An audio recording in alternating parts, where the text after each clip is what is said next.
5-6. Když bych to seřadila, porota dávala tuhle formaci na místo 6., 5., 4., 3. i 2. Proto říkám znovu, na republice může být všechno úplně jinak.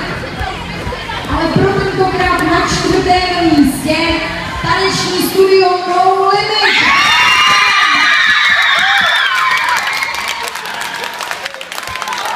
A tady chci vidět HB Dance, Beethoven DC a studio Domino Praha. Choreografie Píšek, Arcana Obscura a Trouble Bubble.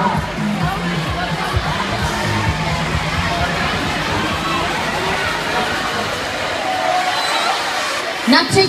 místě v této kategorii Disco Dance Extraliga dospělí s umístěním od poroty 3, 3, 4, 4, 3.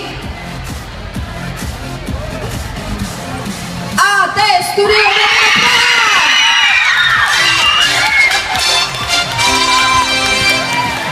Třetí místo tím pádem rozdáme bronzové medaile. A jdeme se věnovat místu 2. Na 2. místě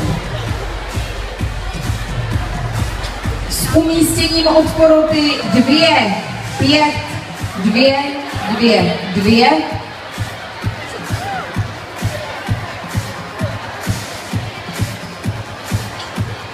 Arcana Obscura, HB Dance.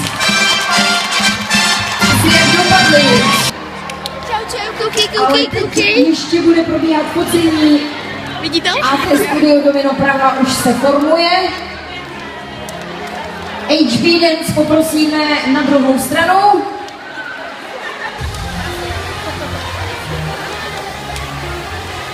A Beethoven DC doprostřed.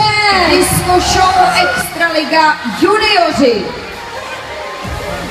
Na místě 8. s umístěním od 7. To je umístění od poroty. Máte radost? Jo!